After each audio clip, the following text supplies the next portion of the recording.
자, 오늘 설교 말씀입니다. 오늘 말씀은 복음성 가기 89번째 시간으로 저번 주 분명히 다른 나라 라는 말씀에 이어지는 말씀으로 성령을 모독하는 자라는 제목의 말씀을 함께 나누려고 합니다. 말씀을 듣는 중에 깨닫는 은혜가 있고 또 돌이키고 결단해서 변하고 생명의 복과 평안을 누리는 우리 모두가 될 수 있기를 예수 그리스도의 이름으로 축원합니다. 자, 오늘 말씀의 내용은 이렇습니다. 예수님은 공생의 기간 중에 예루살렘과 또 갈릴리 주변 또 여러 곳을 다니면서 천국의 복음을 전파하셨습니다. 그리고 약한 자와 병든 자들을 치료하셨습니다. 그리고 가난하고 소외된 자들의 친구가 되어주셨고 그들을 위로하셨습니다. 또한 귀신 들린 자들을 친히 찾아가 축사하시고 그들을 마귀의 매임과 그 억압으로부터 풀어놓아서 자유하게 하셨습니다. 이 사건은 예수님의 공생의 3년 중 2년째 일어난 일로 갈릴리 주변에서 귀신 들려 벙어린 자가 있었는데, 자, 이 자를 만나서 귀신을 쫓아내고 회복시키는 이야기를 중심으로 사건을 다루고 있습니다. 자, 이렇게 예수님이 귀신을 쫓아내자 주변에 있던 많은 사람들은 각각 다른 반응을 보였다는 것을 알 수 있습니다. 하나님의 은혜가 늘 임하는 자리에 동일한 반응들이 있는 것이 아닙니다. 어떤 사람들은 그 은혜를 가볍게 받지 않고 소중하게 생각해서 자기 인생을 고쳐내고 또 하나님 앞에 헌신하고 내가 이제로부터는 주님으로 살겠다라고 작정해서 그렇게 평생을 구분하는 사람이 있습니다. 또 어떤 사람들은 늘 기적이 일어나는 순간에 함께 참여를 하기는 하지만 늘 방관자처럼 그것을 보고 있다가 우리에게 이런 간증이 있었지, 이런 간증이 있었지, 이런 간증이 있었지 라고 계속해서 말은 하고 시끄럽게 소란스럽게 떠들기는 하는데 자기 인생을 전혀 고쳐내지 못하는 방관자적인 형태로 사는 사람이 있습니다. 뿐만 아닙니다. 기적의 순간에 함께 기적을 경험했음에도 불구하고 그 기적을 저항하고 거부하며 또 그것들을 대적하는 반응을 보이는 사람들도 있다는 것을 우리는 알 수 있습니다. 자, 먼저 이런 많은 사람들의 반응 중에 여러 가지 반응들을 우리가 보면서 오늘 제목으로 말하는 성령을 모독하는 자라는 말의 뜻이 과연 어떤 의미일 것인가라는 것들을 우리가 살펴보기를 원합니다. 자, 성령을 모독하는 죄는 사하심을 얻지 못하고 영원한 죄가 된다라는 죄입니다. 그러므로 이것을 가볍게 볼 일이 아닌데도 불구하고 우리는 과연 이것이 무엇인지, 성령을 모독하는 죄가 무엇인지 관심조차 없는 것이 참 안타까운 일입니다. 자, 그래서 오늘 말씀을 전할 때 여러분 모두가 이 말씀을 근거로 해서 깨닫고 큰 은혜를 받고 성령을 모독하는 죄를 범하지 않으시기를 예수 그리스도의 이름으로 축원합니다. 자, 먼저 예수님의 가족과 친지들에 대한 반응입니다. 자, 이들은 예수님이 귀신 들린 줄 알았습니다. 예수님을 잡겠다고 그래서 나섭니다. 자, 그런데 혹시 이 말씀을 기억하시나요? 밖에 예수님의 어머니와 형제들이 와 계십니다. 그러니까 예수님이 말씀하시기를 누가 내 어머니요 형제냐? 하나님의 뜻을 따르고 주의 품에 있는 자들이 어머니고 형제다라는 말을 한 걸 기억하십니까, 여러분? 자, 이 내용이 어디에 있는 말씀 다음에 오는 말씀이냐면 이 내용 다음에 오는 말씀입니다. 이 내용 다음에 예수님의 어머니가 또는 형제들이 뭐 하러 왔다고요? 예수님이 귀신 들렸다고 잡으러 왔다 그 말이에요. 잡으러 왔죠. 근데 사람들이 지금 성경 말씀이 전해지면 앞뒤 구분을 안 하고요. 그냥 주의 뜻대로 행하는 자들이 형제고 자매다라는 것만 생각하고 그냥 이런 상황들에 대한 고려를 전혀 안 하고 성경을 읽고 이해하는 것들 때문에 사실 성경이 이상하게 해석이 되는 것입니다. 그런 부분들은 우리가 늘 앞뒤를 성경을 잘 읽어서 구분해 볼 필요가 있습니다. 자, 이어서 말씀드리겠습니다.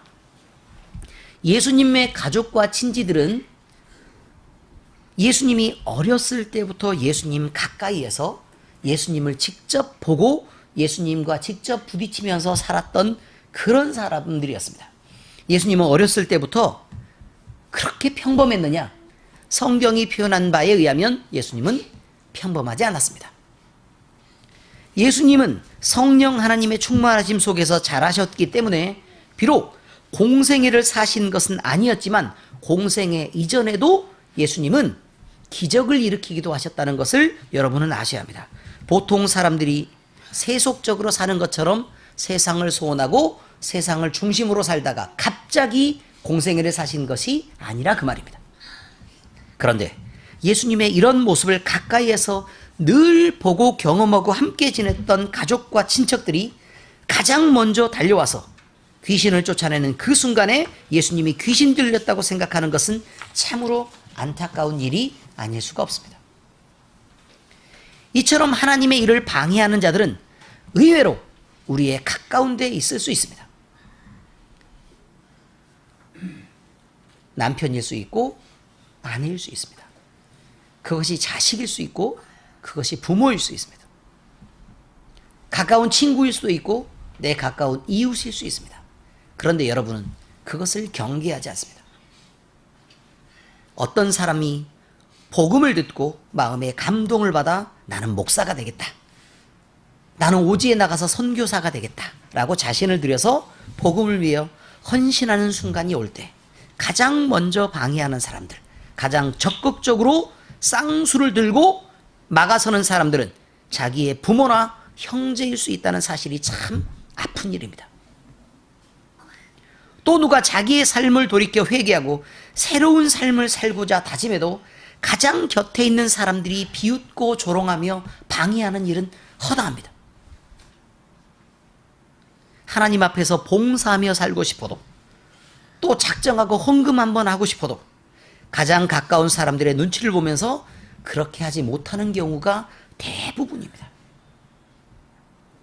그런데 문제는 이렇게 하나님의 일을 방해하는 역할을 하는 당사자인 본인들이 자신이 이렇게 행동하고 처신하고 있는 것을 전혀 느끼지 못한다는 사실이 안타깝습니다. 마태복음 10장 34절에서 38절에 예수님은 그렇게 말합니다. 내가 세상에 화평을 주러 온 줄로 생각하지 말라. 화평이 아니요 검을 주러 왔노라. 내가 온 것은 사람이 그 아버지와 딸이 어머니와 며느리가 시어머니와 불화하게 하려 함이니 사람의 원수가 자기 집안의 식구리라. 아버지나 어머니를 나보다 더 사랑하는 자는 내게 합당하지 아니하고 아들이나 딸을 나보다 더 사랑하는 자도 내게 합당하지 아니하며 또 자기 십자가를 지고 나를 따르지 않는 자도 내게 합당하지 아니하니라. 이 말의 뜻이요, 여러분, 우리가 표면적으로 나타나는 세상에서 부모와 형제들이 이렇게 있고 아버지와 자식, 시어머니와 며느리만 있는 세상에서요, 그 겉에 나와 있는 게 전부란 말이에요. 그런데 여기서 시어머니와 며느리를 불화를 시키려고 하나님이 이 땅에 예수 그리스도를 보내신 것이다 라는 말처럼 여러분이 해석하고 있다면 오해가 있습니다. 부모가 있고 자식이 있는데 부모와 자식을 갈라놓으려고 그냥 거기서 신앙적으로 다짐해가지고 너희는 떨어져라 라는 말로 그렇게 예수님이 오셨다면 여러분이 오해하고 착각하는 것이라 그 말입니다. 이 말의 뜻은 뭐냐면 너희들이 보이는 세상 아래에 그 기저에 뭐가 흐르고 있는 거냐면 영적인 세상이 분명히 존재한다는 것을 가정해서 하고 있는 말입니다. 그러니 이 말은 이렇게 해석해야 옳을 것입니다. 하나님 편에서 하나님을 붙잡고 서려고 하는 내가 있는데 그 부모든 자식이든 마귀의 편에 서서 이것을 방해하고 자기 영혼을 죽음으로 이끄는 쪽으로 끌고 가고 있다면 그것은 대적해야 될 대상이지 타협이나 협상이나 편을 들 대상이 아니다 라는 말입니다. 우리는 우리 자신이 어떤 형태의 타협을 하고 있는지 돌아봐야 합니다. 하나님 앞에서 선을 추구하고 내가 그렇게 드려지기를 원하는 사람인지, 아니면요 그것을 방해하는 역할을 하고 또 그렇게 처신하고 있는 사람인지를 살펴야 합니다. 사탄은 우리가 그저 아무 생각 없이 아무 의미 없는 시간들을 그냥 지나보내기를 원합니다. 그래야 깨달음도 없고 하나님을 향한 양보도 없을 것이며 결단도 없고 선한 열매도 맺을 수 없기 때문입니다. 여러분이 여러분의 남편을, 또 여러분의 아내를, 여러분의 자녀를 구원받는 자리에서 방해하는 역할로 쓰이는데도 불구하고 여러분은 늘 여러분이 옳게 처신하고 있다고 믿고 있다는 사실이 너무도 놀라운 사실입니다. 껍질로 회개하는 것처럼 보이고 안에 들어있는 자신은 하나도 변한 것 없이 잠깐 행동을 바꾸는 것으로 하나님 앞에 모든 것이 달라진 것처럼 그렇게 처신하는 회개도 멈춰야 합니다. 자기를 돌아봐야 합니다. 내가 무엇이 달라졌는가? 로마서 6장 12절에서 14절에 얘기합니다. 그러므로 너희는 죄가 너희 죽을 몸을 지배하지 못하게 하여 몸의 사욕에 순종하지 말고 또한 너희 지체를 불의의 무기로 죄에게 내어주지 말고 오직 너희 자신을 죽은 자 가운데서 다시 살아난 자 같이 하나님께 드리며 너희 지체를 의의 무기로 하나님께 드리라. 금요 성경 공부에서요, 우리는 군사다라는 말을 했습니다. 그렇죠? 오늘은 어떻게 드리라고요? 의의 무기로 하나님께 드리라. 죄가 너희를 주장하지 못하리니 이는 너희가 법 아래 있지 아니하고 은혜 아래 있음이라. 이렇게 표현합니다. 이 말씀의 뜻은 그렇습니다. 여러분이 여러분 자신을 주관하고 여러분이 여러분 자신의 편을 들고 또 여러분이 자신이 사랑받지 못해서 안다라고 자기가 인정받지 못해서 안절부절 못하는 그런 시간들을 지금 보내고 계십니까? 그럼 여러분은 아직 살아있는 것입니다. 죽은 것이 아닙니다. 하나님은 이렇게 말합니다. 죽은 자 가운데서 다시 살아난 자 같이, 그러면 예수님 같이요. 그럼 예수님처럼 되려면 우리는 이미 먼저 한 번은 있잖아요. 죽어야 합니다. 옛 것을 버리고 새로움을 입어야 합니다. 여전히 옛 것을 붙잡고 새로움을 입지 못하는 것은 예수님처럼 사는 게 아닙니다. 거듭남이란 그런 것을 의미하고 있습니다. 그리고 예수님처럼 우리를 의의 무기로 하나님 앞에 내어드린 바 되어야 한다, 그 말입니다. 그러면 우리는 이미 하나님의 소유여서요, 우리 마음대로 우리를 주장하지 못하게 합니다. 무기가 스스로 움직이는 걸 본 적이 있습니까? 주인이 들어야 움직이는 거고 휘두르는 대로 움직이는 것입니다. 주인의 싸움의 능력에 따라 그 무기가 힘을 발휘하는 것입니다. 아무리 훌륭한 무기라도 다루는 자가 없고 주인이 없으면 그것은 고물과 고철 덩어리에 불과합니다. 그렇게 사시라, 그 말입니다.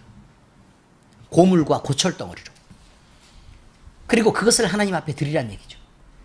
그래야만 우리가 죄에서 벗어나고 죄가 우리를 조장하지 못하고 하나님의 은혜 아래 사는 자가 된다. 이렇게 성경은 얘기하고 있습니다. 두 번째 그룹들의 반응입니다. 기적과 신유를 바라고 예수님을 따랐던 무리들이 있습니다. 기적이 베풀어지는 순간에 웅성거리는 군중들의 무리들입니다. 그들은 예수님의 축사로 놀라며 떠들었지만 자기들의 판단 기준에 갇혀서 예수님께 다가오지 못했습니다. 바리새인과 사두개인들이요, 그 서기관들이 예수님을 지적하고 예수님을 공격하려고 할 때 그들은 기적의 현장에 있으면서 이분이 메시아일 거다라고 생각이 들었음에도 불구하고 예수님의 편을 들지 않았습니다. 성경에 보면 수많은 무리들이 따릅니다. 그래서 제가 성경에 무리라는 말을 쳐봤습니다. 그랬더니 정말 가슴 아픈 일입니다. 그 무리가 나올 때마다 예수님은 그들에게 말씀을 가르치셨다. 그들을 불쌍히 여기셨다. 그들을 아끼고 사랑했다. 그들을 안타까워하셨다. 그들을 먹이셨다. 그들 중에 아픈 자를 치료하셨다. 그들에게 귀신을 쫓아냈다. 그들을 회복시켰다. 그들의 친구가 되어주었다. 라는 말들만 계속 반복해서 나옵니다. 그런데 그들의 무리는 예수님의 편을 들지 않았습니다. 그리고 나중에 뒤편에 가보니까요, 그들의 군중들은 소리를 지릅니다. 호산나, 주의 이름으로 오시는 이요.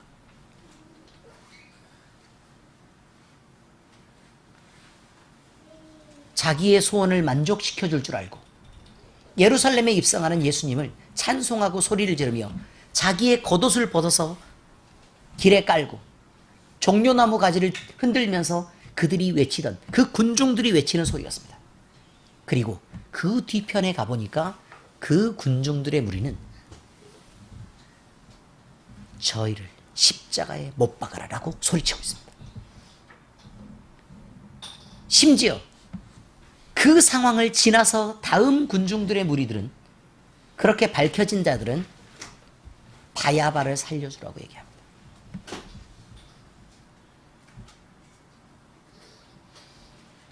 은혜를 받지 않아서 이러고 있습니까? 예수님의 은혜가 부족해서, 또 예수님이 우리에게 무언가 요구해서 여러분을 사랑하셨기 때문에 이런 모습으로 계속 머물고 그렇게 계시는 것입니까? 우리의 배신과 우리의 외면이 예수님의 사랑을 막지 않습니다. 예수님은 그런 걸로 우리를 사랑하시는 것을 멈추는 것이 아닙니다. 그러나 제가 여러분에게 분명한 경계를 드리는 것은 껍질뿐인 형식적인 회개라, 겨우 잠시 동안 여러분이 회개하는 것을, 그것을 여러분의 전부가 돌아섰다고 믿는 것을 멈추란 말입니다.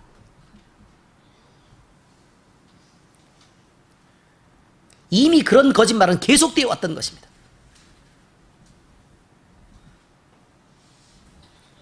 우리의 지금의 모습이 어떻습니까? 복음이 마음에 던져질 때, 기적이 우리에게 일어나고 우리의 삶 가운데 분명하게 주님이 찾아오실 때 여러분은 분명히 놀랐을 것입니다.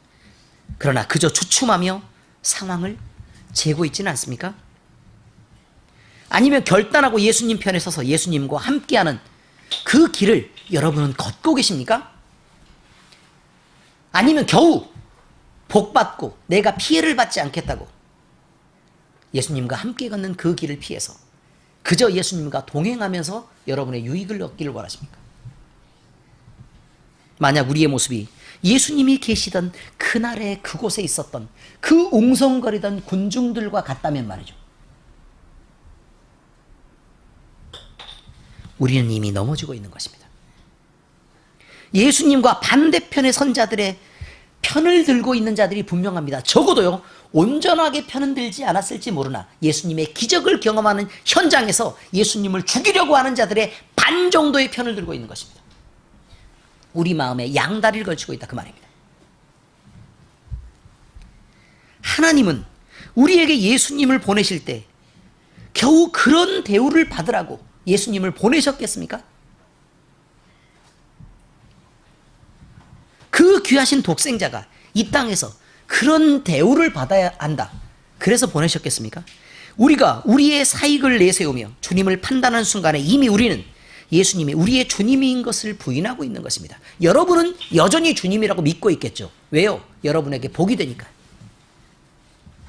어느 종이 자기 주인을 판단하며 섬기는 자가 있겠습니까? 종은 주인을 판단한 자격이 주어진 자가 아니지 않습니까? 그러므로 주인을 판단하는 종은 이미 종이 서 있어야 할 그 자리를 벗어나고 있는 것입니다. 하와가 선악과를 먹을 때 그의 의도가 하나님을 넘어 하나님처럼 되는 것이었습니다. 하와가 하나님의 종입니까? 가인이 자기 동생 아벨을 쳐 죽일 때 하나님 앞에 그가 사랑받기 원했던 것입니다. 여러분, 하나님의 사랑을 갈구한다고 말하지만 여러분의 형제를, 자매를, 여러분의 남편을, 아내를 여러분의 열심으로 때려 죽일 수 있습니다.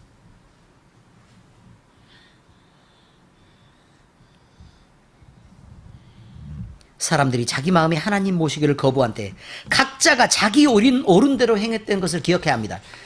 하나님은 한 분이신데요, 왜 모든 사람이 각각 다른 생각을 갖고 각자가 옳은 대로 행동하는 것을 옳다고들 주장하십니까?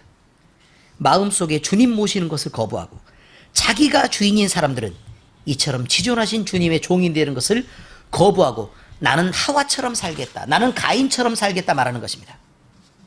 이것이 두 번째 무리들입니다. 다음에 등장하는 무리는 바리새인과 서기관들처럼 예수님께 적극적으로 저항하며 대적했던 무리들입니다. 이들은 예수님을 잡아 죽일 궁리를 하느라고 성령 하나님이 하신 일을 귀신이 행한 일이라 라고 몰아갔습니다. 이들은 자기들의 목적을 위해서라면 하나님을 거스리고 하나님을 저항하며 하나님을 거짓으로 만드는 일도 주저하지 않았던 것입니다. 그들은 분명히 마귀 편에 서 있습니다. 오늘 본문은 이 내용 뒤에 오는 말씀으로 이들의 죄에 대하여 사람의 모든 죄와 모든 모독하는 일은 사하심을 얻되 누구든지 성령을 모독하는 자는 영원히 사하심을 얻지 못하고 영원한 죄가 된다 라고 말씀하고 계셨던 것입니다. 그렇다면 영원히 사하심을 얻지 못하고 영원한 죄가 되는 성령을 모독하는 죄는 어떤 죄를 말하는 것인가 이 말입니다. 이 죄는 성령 하나님이 하시는 일을 방해하거나 고의로 부인하는 일을 말하는 것입니다. 여기 나타난 바리새인들의 행동은 이런 기준에 비추어 볼 때 사하심을 받지 못하는 성령 모독의 영원한 죄가 틀림없다는 것입니다. 모독이라는 말 뜻을 아시죠? 모독이라는 말의 뜻은 말이나 행동을 합니다. 그리고 그것으로 더럽혀서 욕되게 한다라는 의미를 갖고 있습니다. 그러므로 성령 모독이란 성령 모독 또는 성령의 모독의 죄란 말이나 행동으로 하나님을 더럽히고 하나님을 수치스럽게 하며 하나님을 욕되게 하는 것을 성령 모독의 죄다 이렇게 말하고 있습니다. 우리에게 감정이 있듯이 하나님도 감정이 있습니다. 우리가 하나님의 형상을 닮아서 그대로 지어진 존재들입니다. 그렇기 때문에 우리에게 있는 감정이 하나님에게 없을 수 없는 것입니다. 성경의 많은 감정들을 느끼는 것을 성경이 얘기하고 있습니다. 그 감정이 뭐냐면 하나님은 진노하셨다. 하나님은 사랑하셨다. 하나님이 분노하셨다. 이런 말들이 굉장히 많이 나왔습니다.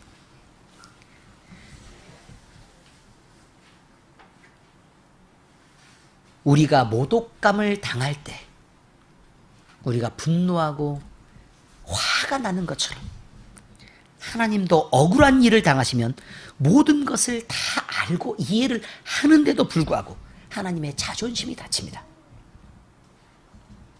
이런 일을 당하실 때 느끼는 감정이 모독감인 것입니다. 이런 쉬운 예를 하나만 들겠습니다. 병든 자들의 몸을 하나님이 치유하십니다. 그런 때에 사람들은 아픈 몸을 이끌고 와서 몸을 치료해달라고 매달립니다. 그리고 막상 몸의 치료가 끝나면 언제 그랬냐는 듯 하나님을 떠납니다. 이런 때 하나님의 마음은 여러분이 생각할 때 어떻겠습니까? 경제적으로 매우 어려운 지경에 있어서 하나님께 이 문제 하나만 해결해 주시면 제가 하나님을 힘써 섬기겠노라고 매달려 본 적이 있을 것입니다. 그런데 막상 이 문제가 해결되고 나자 언제 그랬나는 듯 하나님을 모른 척 외면하고 자기 마음대로 살아갑니다. 이런 때 또 하나님의 마음은 어떠실 거라고 생각하십니까? 또 가정 내에서 부부간의 문제가 있습니다. 자녀의 문제가 있습니다. 이런 문제를 들고 와서 어려움을 호소하기도 하고 또 직장에서 만나는 어려움을 들고 와서 해결받기를 구하는 이들이 있습니다. 그런데 이런 모든 문제들이 해결되자마자 하나님을 외면하고 은혜를 부인할 때 하나님의 마음은 어떨 거라고 생각하십니까? 여러분이 만약에 이런 일을 해결해 주고도 여러분이 하시는 것처럼 그런 대우를 받고 있다면 여러분이 마음이 괴롭고 배신감이 들지는 않겠습니까? 그런데 왜 유독 하나님께만 이렇게 행동하십니까?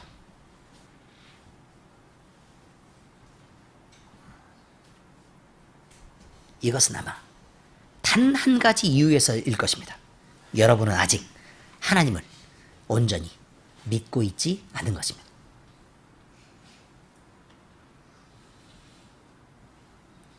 여기에 더해 세상 사람들은 하나님이 하신 일들을 그냥 쉬운 말장난의 가십거리로 삼으며 농으로 비아냥대는 일을 일삼고 있습니다.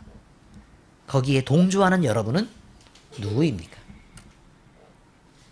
은혜를 무시하고 감사를 잃어버리는 것을 넘어 거룩한 하나님의 이름을 땅에 떨어뜨리고 짓밟고 있습니다. 이것은 결코 용서받지 못할 영원한 죄가 되는 것입니다. 지금 멈춰야 합니다. 미신을 섬기듯 내 필요를 따라 구하고 채워지면 버려버리는 섬김은 하나님을 섬기는 정당한 방법이 아닙니다. 이런 더러운 신앙은 미신을 섬기는 것입니다. 사람들의 눈만을 의식하고 사람의 비유는 잘도 맞추면서도 사람한테 가볍게 보이는 게 싫어가지고요, 하나님을 농담하는 자리에, 마음대로 하나님을 욕하는 자리에서 같이 동조하셨으면서도 하나님을 믿는다고 엎드리는 이런 신앙은 당장 떠나야 되는 것입니다. 하나님은 그저 뒷전으로 버리는 외식하는 신앙, 이런 신앙을 우리에게 요구하고 있는 것이 아닙니다. 신앙의 대상은 내가 복받기 위한 것이 아니라 하나님을 섬기기 위한 것입니다. 분명히 신앙의 대상은 하나님입니다. 내 고집을 내세워 하나님의 뜻을 거스르고 내 마음대로 하려고 하나님을 꺾으려는 신앙은 버려야 합니다.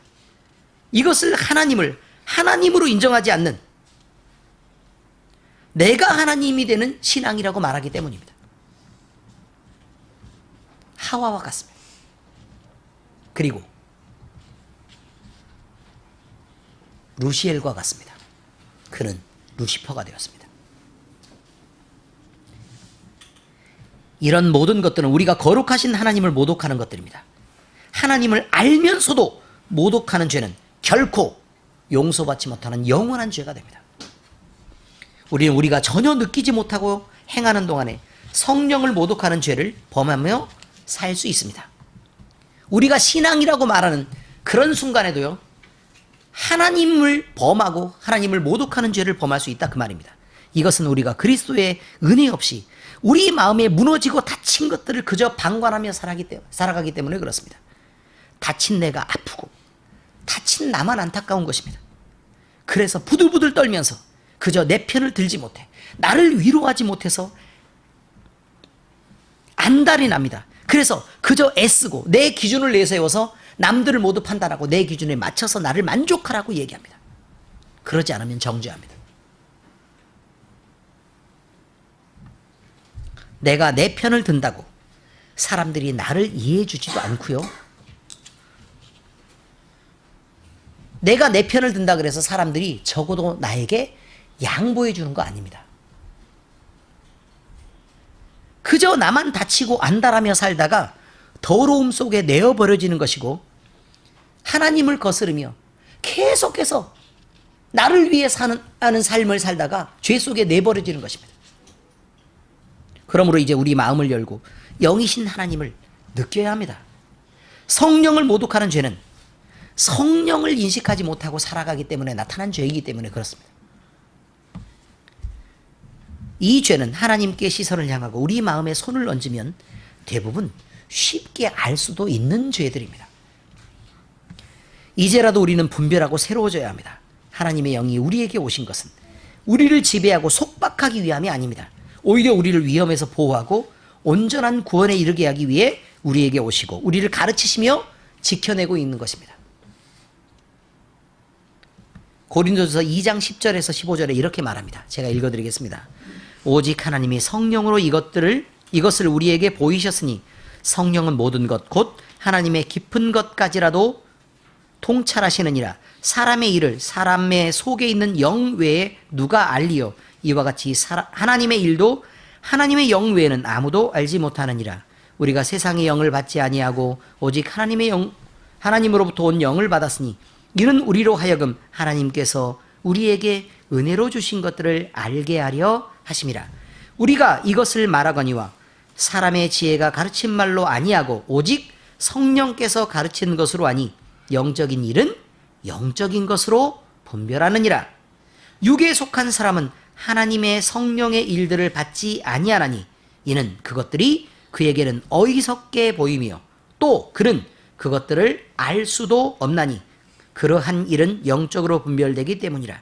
신령한 자는 모든 것을 판단하나 자기는 아무에게도 판단을 받지 아니하느니라. 여러분, 영적인 것을 판단하려면 영을 알아야 합니다. 적어도 영적인 세계를 인정할 수 있어야 합니다. 그러면 여러분에게 두려움이라는 게 생깁니다. 왜요? 하나님이 계시기 때문에. 성령을 모독하는 죄는 의외로 많습니다. 이것은 우리가 신경 쓰지 않는 동안에 우리 자신에게 수없이 행해지고 있는 무서운 범죄입니다. 이제 우리 모두는 하나님이 주신 지혜대로 분별하여 모든 죄와 위험으로부터 벗어나기를 축원합니다. 엘림교회의 모든 성도들은 하나님을 바라보고 마음에 자주 손을 넣는 자들이 되고 성령 하나님과 함께 늘 동행하며 사는 자들이 되시기를 예수님 이름으로 축원합니다. 오늘 하나님의 은혜가 여러분과 여러분의 온 가정에 넘치게 될 것입니다. 기도하겠습니다. 살아계신 하나님 아버지, 우리는 우리 자신이 하나님의 은혜로 분명히 예수님을 믿고 구원받은 것을 믿습니다. 그러나 지금 우리에게는 자유도 안식도 없는 날들이 많습니다. 우리는 하나님의 자녀가 된 기쁨으로 우리 자신을 채워내지 못하고 세상으로부터 오는 것으로 보상받지 못해서 끊임없이 분쟁하고 다투는 일들을 멈추지 않습니다.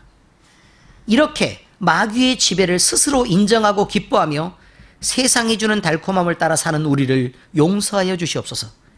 하나님을 모독하는 자리에 늘 있었으면서도 그 죄의 자리에 있었음을 깨닫지도 못하고 즐거워하던 이 못난 죄인들을 용서하시고 우리의 소원을 바꿔 진리 안에서 누리는 평안과 기쁨을 바라보게 하시옵소서.